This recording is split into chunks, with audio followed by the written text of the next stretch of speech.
Megan May here again. This is the second in our 4-part series of videos on blood and cardiac infections. So this is the second part focused on hematological parasitology.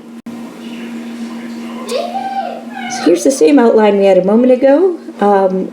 Video number 1 was cardiac infections of all flavors. We are here on number 2.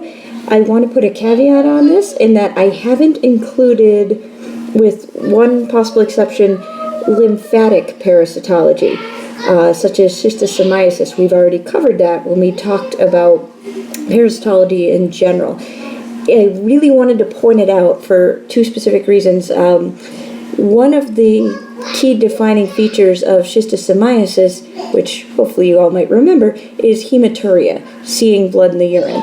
So that would tell you that there's some hematological effects here, but primarily the site of infection for these organisms is the lymphatics. In addition, you also hear schistosomes referred to as blood flukes. That being said, I wanted to be very clear that we have already covered these, and if you hear somebody talking about blood flukes and figure, well, we didn't really talk about those, we actually have. That's synonymous with schistosomiasis, to be talking about blood fluke disease. Okay, and again, videos 3 and 4 are viremias and hemorrhagic fevers and bacteremias and clinical sepsis, respectively. Okay, so the first thing that I want to talk about are blood and cardiac parasites. The first thing I wanted to talk about is Trypanosoma cruzi. So we've already learned one trypanosome when we were talking about neurological parasitology. That was Trypanosoma brucei. These two are not interchangeable. They're part of the same genus. They're cousins, but they're not the same organism. They cause very different clinical presentations. So this is an image of T. cruzi. Let me get my pen here. This is an image of T. cruzi. It's in many ways a very beautiful parasite. It's got this nice lacy configuration on the side of it, but it's very, very diagnostic if you see this in a blood smear. So, clinically speaking, how does one identify a Chagas disease patient? So Chagas disease occurs in 2 different phases. You have acute phase and chronic phase. This is a vector-borne disease, so its risk factors include incomplete vector prophylaxis, and in addition to that, its vector is something called the kissing bug. So that's this fellow right here. Kissing bugs are found living very close to the ground. They don't really have much of a flight range, or a flight ceiling, I should say, and so you tend to see Chagas disease in persons who have been in endemic areas where they've been sleeping either on the ground, on the floor, or close to it. So somebody in a big giant 4-poster bed in a hotel that's been in an endemic country is highly unlikely to have contracted Chagas disease. So that being said, a patient presenting with Chagas in the acute phase is going to come in with fever, pallor, and lymphatic swelling. So this is the organism I was referring to when I said, we're not really going to talk about lymphatics, well, with one possible exception. So this image right here of this individual with this swelling around their eye, this is called Romagn's sign. This is certainly not the only manifestation you'll see of swelling lymphatics, but seeing swelling around the eye is very common. It seems to be a preferred site. So that being said, if T. cruzi remains untreated or is uncleared by the infected individual, it can progress to chronic Chagas disease. And then in this instance, the heart becomes involved. So this was, again, when I mentioned at the very end of video number 1, that we had a nice segue between cardiac infections and hematological parasitology. I was thinking of Trypanosoma cruzi because it does have this potential for heart complications. The clinical signs that you see in a patient with chronic Chagas is chest pain and swelling of the chest following or knowing, having a known history of infection with T. cruzi.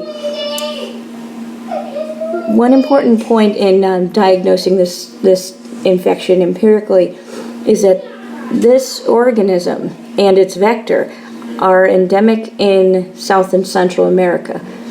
So you don't see this in southeastern U.S. Historically, you didn't used to see it in the Eastern Hemisphere. However, it is now invading parts of the tropics in the Eastern Hemisphere. But by and large, primarily you're going to see people contracting this infection in South and Central America. Okay, so that's Trypanosoma cruzi, or sometimes called New World trypanosomiasis. T. brucei would be Old World trypanosomiasis. That's the agent that causes African sleeping sickness, which is a whole different thing entirely. Anyway, so that's our first blood/cardiac parasite. The second one we want to talk about is an organism called Babesia microti, and it causes a disease called babesiosis. So this is a tick-borne infection.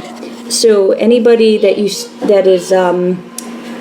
comes in with symptoms where you might think, I wonder if they have babesiosis, they would have a recent history of either a known tick bite or somebody who's constantly outdoors. Like all tick-borne diseases, this has a seasonality to it, right? So you don't see this in mid-December, typically. This is endemic in the United States, all throughout the United States, so geography, so long as you're practicing medicine in the U.S., is not particularly informative. Okay, so clinically speaking, a babesiosis patient has very vague symptoms. Once again, they come in, they're pallid, they're fatigued, they may have a low-grade fever, but maybe not. Again, classic influenza-like illness. They just come in and don't feel good. The reason for the pallor and fatigue is that in many instances, Babesia patients are anemic, and the mechanism of their anemia is hemolytic. Reason for this is that this particular parasite enjoys infecting primarily white blood cells, but also red. You can see them very nicely making this characteristic appearance on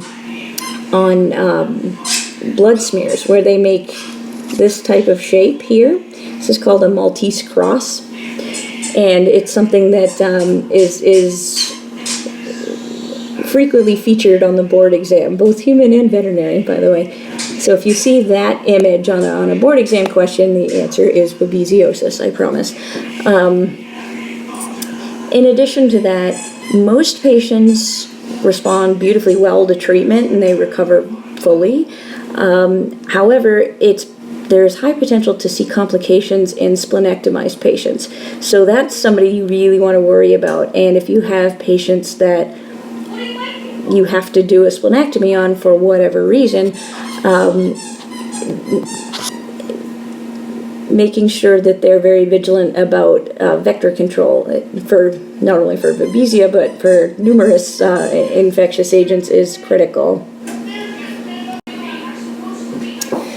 Okay, so the third blood parasite we want to talk about is the big one. This is malaria. Malaria is, as an infectious agent, incredibly common on a global scale, and it's responsible for in the millions of cases every year.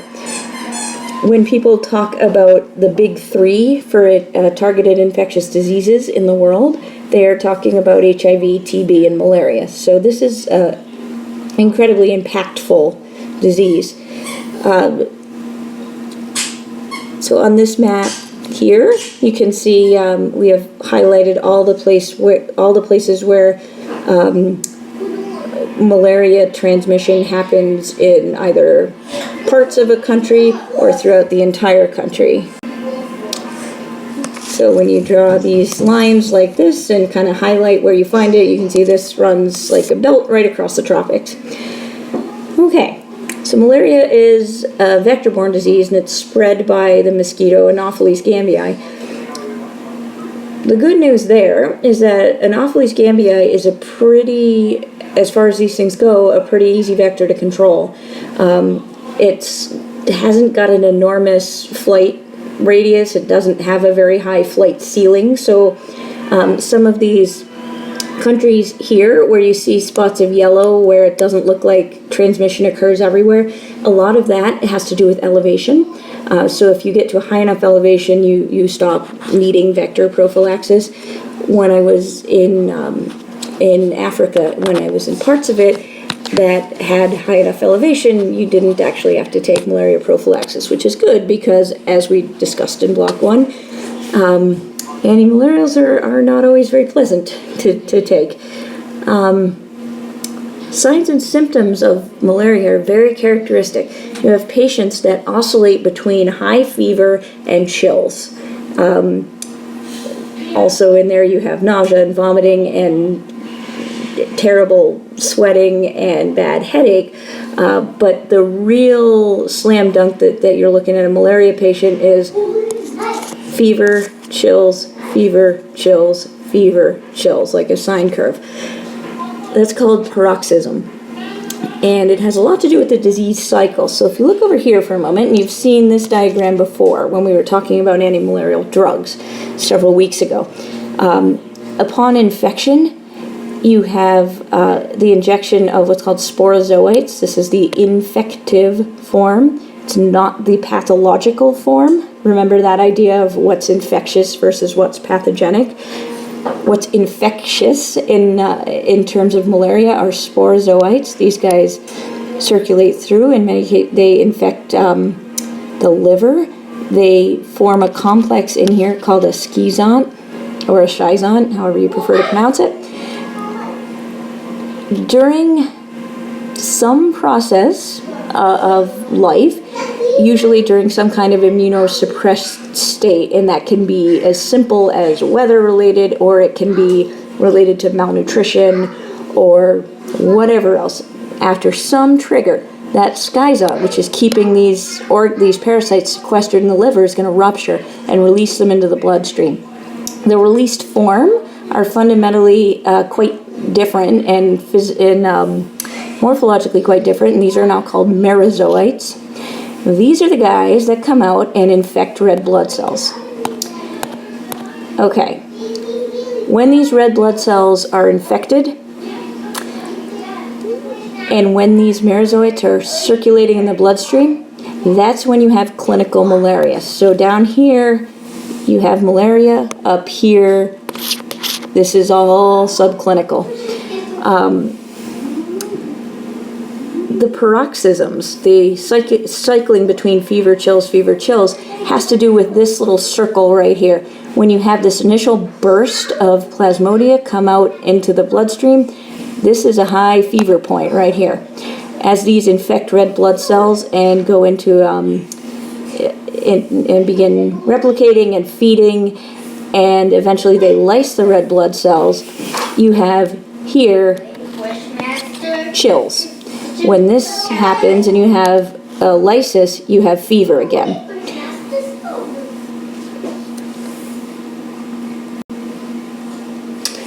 Okay, so there are 5 different species that cause clinical malaria in humans. There are Plasmodium falciparum, Plasmodium knowlesii, Plasmodium vivax, Plasmodium ovale, Plasmodium malariae.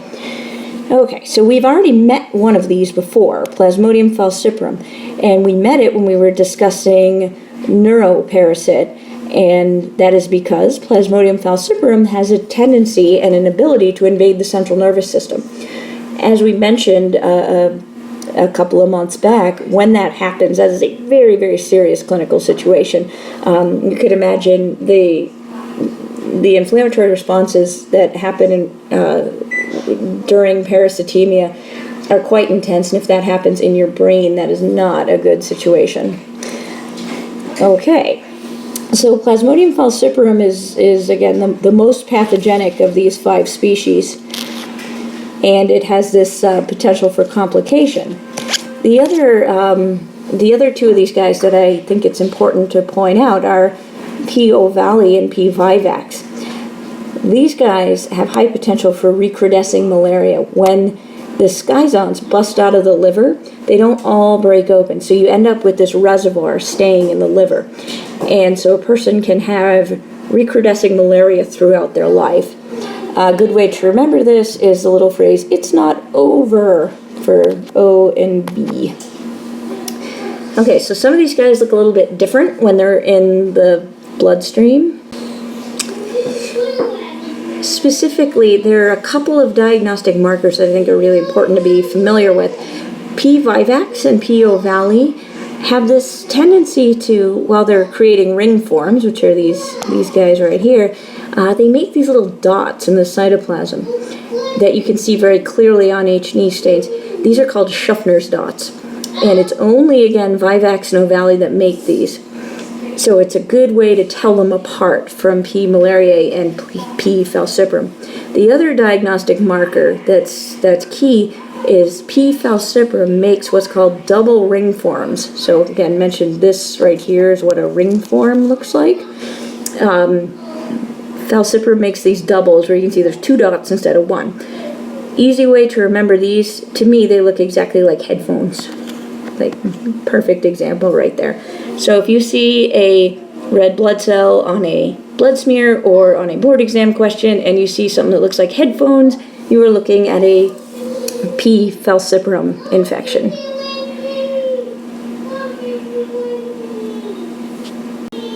Okay, so that's all I have for hematologic parasitology. And the third video in this series is going to be about viremias and viral hemorrhagic fevers. So tune into that when you get a moment. Talk to you soon. Bye.